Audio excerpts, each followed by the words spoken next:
اپنے بچوں کی پرورش کر. اپنے بچوں کو ضروری نہیں صرف یہ نہیں کہ مدرسے کے حوالے کر دیا, اپنے بچے کو یہ نہیں کہ 5-5 4-4 ہزار فیس والے اسکول کے حوالے کر دیا.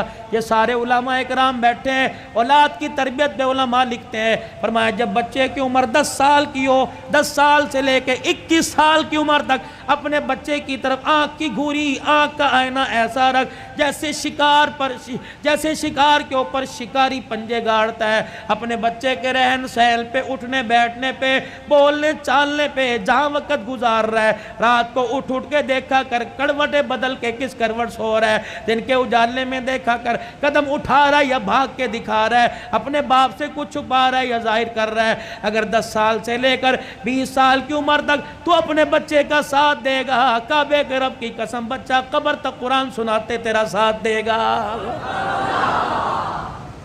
وگرنہ حال یہ ہو جائے گا, اللہ اکبر, جنازگاہ کے باہر کھڑا ہو کر ہاتھ پہ ہاتھ رکھ کے کھڑا ہوگا. محلے والے آئیں گے, ریڈی والے آئیں گے, دکان والے آئیں گے, رشتہ دار آئیں گے. صبح سرد سے رشتہ دار آ کے جنازہ پڑھ کے چلے جائیں گے. بیٹے کو کہیں گے, پڑھ کہے گا مجھے باپ کو کندھا دینا تو آتا ہے لیکن میت کے اوپر مجھے جنازہ پڑھنے کی دعا ہی نہیں آتی ہے. اللہ سے خیر مانگو اپنے بچوں کی.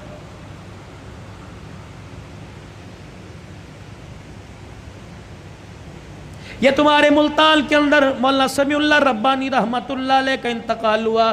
مولانا میں ان کے گھر کھانے کے لیے ایک دن ملاقات کے لیے چلا گیا. 12 پتہ نہیں 9 بچے یا 11 بچے, 3 بیٹیاں, اللہ اکبر, سارے عالم, ساری عالمہ, حافظ. پھر آگے ان کے پوتے دوتے, خاندان میں میل جول والوں میں 65 کے قریب بچے بچیاں تھے. ان میں سے اکثر عالم تھے, باقی سارے حافظ تھے. میں ان کے گھر بیٹھا, بیٹھنے کے لیے کرسی کوئی نہیں, چرپائی ٹوٹی ہوئی, شلوار کسی اور رنگ کی, کرتا کسی اور رنگ کا. ایک پرانی سی پلیٹ میں 4-5 بسکٹ, چائے کا کپ آیا اور مجھے کہنے لگے مولوی صاحب ان برتنوں کو نہ دیکھنا, میرے سینے میں جھانک کے دیکھ, میرا دل بڑا سکون میں ہے. الحمدللہ میں نے اپنے بچوں کو قرآن کا حافظ بنایا, عالم بنایا. یہ تو میں نے اس کے گھر کے حالات بتلا دیے. اللہ اکبر, جس دن آج سے 3 سال پہلے دنیا سے جانے کا اس کا وقت آیا, 5 بچے اس وقت گھر میں موجود تھے. کچھ بچے لاہور میں خدمت سر انجام دے رہے ہیں. میرے عزیزو, باپ کی تو بعد میں سناؤں گا, بیٹے کا مولانا عبید اللہ کی سن لو. عشاء کی نماز پڑھائی, سلام پھیرا, کہنے لگے اللہم انت السلام و منک السلام تبارک ربنا و تعالیت یا ذا الجلال والاکرام وصلی اللہ تعالی علی رسول خیر خلقی محمد وعلی آلہ وصحبہ اجمعین برحمتک یا ارحم الراحمین. یوں منہ پر پھیرے ہاتھ, یوں بیٹھ گیا. لوگوں نے ہلایا, فرمایا اب کھڑا نہیں ہوگا, اب تو قیامت کی صبح کھڑا ہوگا. لے اتنی جلدی مر گئے. جو کام کرتے مرے گا وہ کام کرتے اٹھے گا. قیامت کا دن ہوگا, اللہ اسے عشاء کی نماز کے وقت مصلی سے اٹھائے گا. اب باپ کا حال, مفتی سیف اللہ صاحب, میں تعزیت کے لیے گیا, مجھے کہنے لگے مولانا ابا جان کا انتقال کیسے ہوا؟ 1:15 بجا تھا.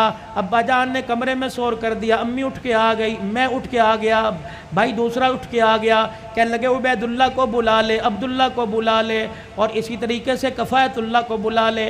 جب 5 بھائی باپ کے کمرے میں 1 بجنے میں 10 منٹ تھے, ہم کمرے میں آئے. کہنے لگے بیٹو مجھے ایک جماعت لینے کے لیے آ رہی ہے. میں تیار ہو کے وضو کر کے بیٹھ گیا. میرے بچوں, میں نے قرآن تمہیں اس دن کے لیے پڑھایا تھا, آج مجھے سارے کے سارے سورہ یاسین پڑھ کے سناؤ.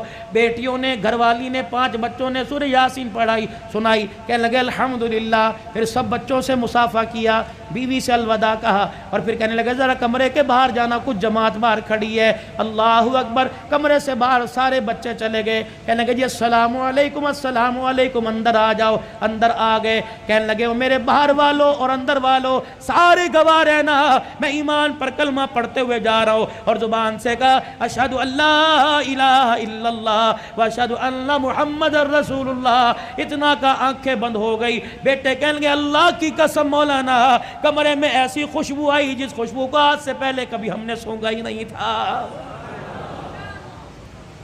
خیر مدارس کے اندر میرے عزیزو جنازہ ہوا، اللہ اکبر، کہنے لگے جنازے کے اندر عوام کا تو رش تھا، لیکن 2200 کے قریب علماء اکرام شیخ الحدیث موجود تھے۔